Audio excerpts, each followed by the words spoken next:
രാഷ്ട്രീയത്തിലെ സിനിമാ നടന്മാരൊക്കെ തിരഞ്ഞെടുപ്പിൽ മത്സരിക്കുന്നതും അതുപോലെ രാഷ്ട്രീയ പാർട്ടി ഉണ്ടാക്കുന്നതൊന്നും വലിയ കാര്യമല്ല.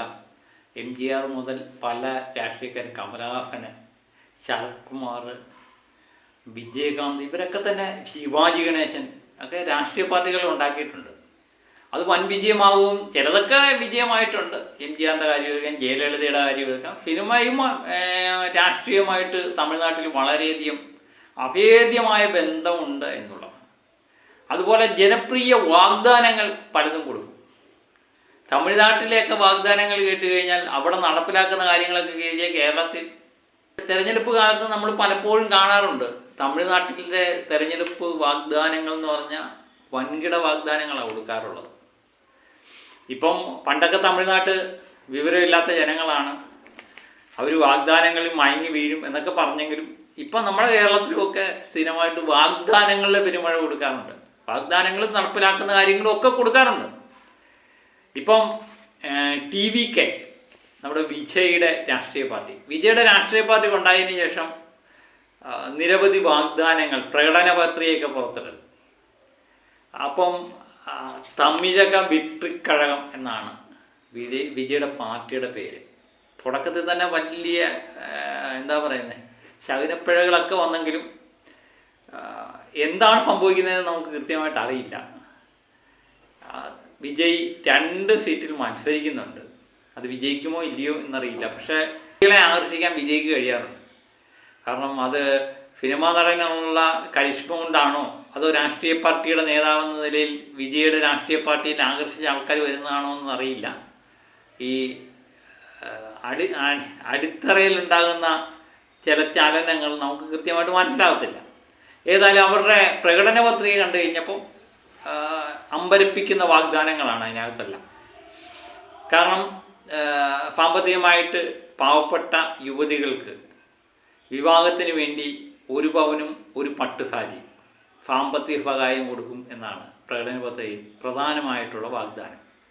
അതുപോലെ നവജാത ശിശുക്കൾക്ക് 1 സ്വർണ്ണമോതിരം, മാർക്ക് കുട്ടികളെ പഠിപ്പിക്കാനുമൊക്കെ ആയിട്ട് 17,000 രൂപ പ്രതിമാസം കൊടുക്കുന്നു. 60 വയസ്സിന് താഴെയുള്ള സ്ത്രീകൾക്ക് 2,500 രൂപ കൊടുക്കുന്നു. സ്ത്രീകൾക്ക് വേണ്ടി വ്യവസായം നടത്താൻ വേണ്ടി 5 ലക്ഷം രൂപ വരെ പലിശരഹിത വായ്പ കൊടുക്കുന്നു. അതുപോലെ ഒരു വീട്ടിൽ 6 ഗ്യാസ് സിലിണ്ടർ സൗജന്യമായി കൊടുക്കുന്നു. ഇങ്ങനെയൊക്കെയുള്ള ജനപ്രിയ വാഗ്ദാനങ്ങളാണ്. അത് ഞാൻ പറയുന്നത് പോലെ തന്നെ തമിഴ്നാട്ടിൽ ഇതൊക്കെ നമ്മൾ പണ്ടുതൊട്ടേ കാണുന്നതാണ്. ഏറ്റവും കൂടുതൽ വാഗ്ദാനങ്ങൾ കൊടുക്കുന്ന ആൾക്കാർക്കും ഒക്കെയാണ് വോട്ട് കൊടുക്കുന്നത്. പക്ഷേ ഇപ്പോഴത്തെ സാഹചര്യമൊക്കെ വ്യത്യസ്തമാണ്. ഇപ്പം ഒരു സിനിമാ നടൻ വന്നിട്ട് അങ്ങോട്ട് രാഷ്ട്രീയത്തിൽ ഇറങ്ങി ജനങ്ങളെ കയ്യിലെടുക്കാനൊന്നും പറ്റിയൊരു സാഹചര്യമില്ല. പ്രത്യേകിച്ച് ശക്തനായ സ്റ്റാലിൻ ഒരു വശത്ത് നിൽക്കുമ്പോൾ വലിയ ബുദ്ധിമുട്ടാണ്. പിന്നെ അണ്ണാ DMKയും തമ്മിലുള്ള നേരിട്ടുള്ള ഏറ്റുമുട്ടൽ, അതിനിടയിൽ മറ്റൊരു രാഷ്ട്രീയ പാർട്ടിക്ക് എന്തുമാത്രം കയറി വരാൻ പറ്റുമെന്നറിയില്ല. പക്ഷേ തമിഴ്നാടാണ്, ചലനങ്ങൾ നിരവധി ഉണ്ടാകും. പ്രത്യേകിച്ച് തമിഴ്നാടിൻ്റെ സൂപ്പർ സ്റ്റാർ വിജയാണ്. വിജയ്ക്ക് താഴേക്കിടയിൽ എന്തുമാത്രം ചലനങ്ങൾ സൃഷ്ടിക്കാൻ പറ്റുമെന്നറിയില്ല. പക്ഷേ ഒത്തിരി പോരായ്മകളുണ്ട് വിജയുടെ പാർട്ടിക്ക്. കാരണം അതിനൊരു സംഘടിതമായ ശക്തി ഇല്ല. ഒരു കൂട്ടം ആൾക്കാരുടെ ഒരു ഇതാണ്, സംഘടനാബോധമില്ലാത്ത ഒരു കൂട്ടം ആൾക്കാരുടെ ഒരു ആൾക്കൂട്ട പാർട്ടിയായിട്ട് മാറിയിട്ടുണ്ട്. വിജയ് എന്ന് പറയുന്ന ഒരു നേതാവിനെ മാത്രം ഒതുങ്ങിക്കൂടുന്ന ഒരു രാഷ്ട്രീയ പാർട്ടിയായിട്ട് മാറി. ഒരുപക്ഷെ വിജയുടെ പരാജയം ഉണ്ടെങ്കിൽ രാഷ്ട്രീയ പാർട്ടി തന്നെ ഇല്ലാതാക്കും, ആ അവസ്ഥയാണ്. പിന്നെ വിജയുടെ രാഷ്ട്രീയം, വിജയ് എന്തുമാത്രം ഇതിനകത്ത് വിജയിച്ചു എന്നറിയണമെങ്കിൽ നമ്മൾ തിരഞ്ഞെടുപ്പ് കഴിയുന്നിടം വരെയെങ്കിലും കാത്തിരിക്കണം. തിരഞ്ഞെടുപ്പ് കഴിഞ്ഞ് അത് വോട്ടെണ്ണൽ തീരുന്നിടം വരെ കാത്തിരിക്കണം. കാരണം തമിഴ്നാട്ടിൻ്റെ രാഷ്ട്രീയം നമുക്ക് ഒരു കാരണവശാലും നടപ്പിലാക്കാൻ പറ്റത്തില്ല, മനസ്സിലാക്കാൻ പറ്റത്തില്ല.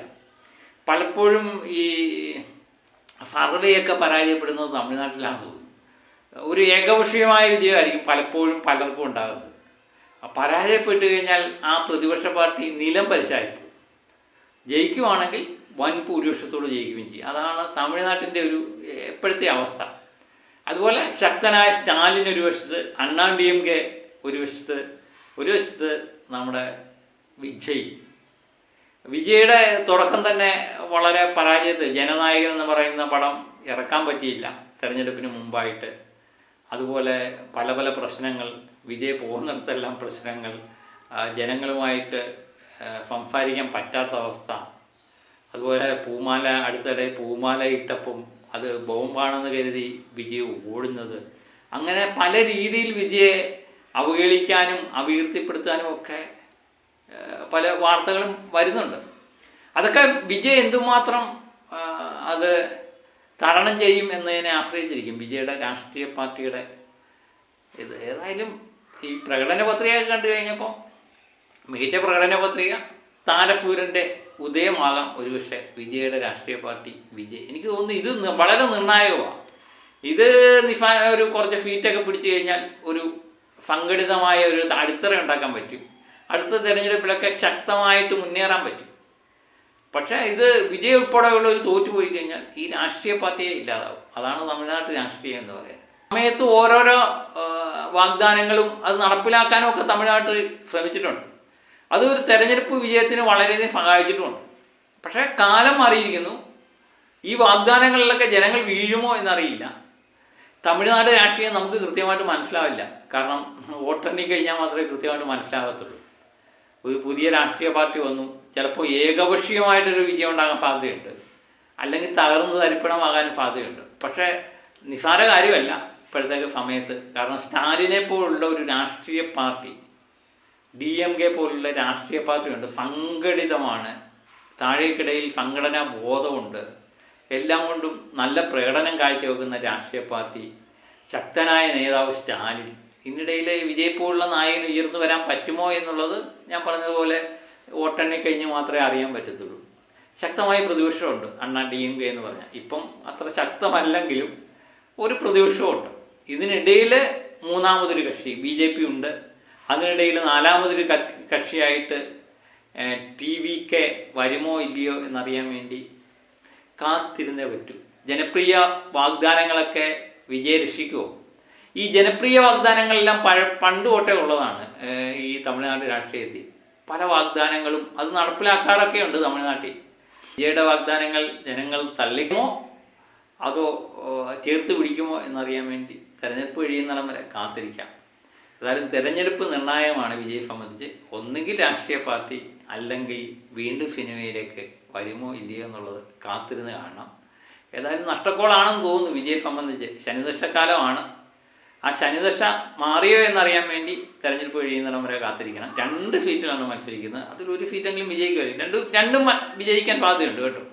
കാരണം വൻ ജനക്കൂട്ടത്തെ ആകർഷിക്കാൻ വിജയിക്ക് കഴിയുന്നുണ്ട്.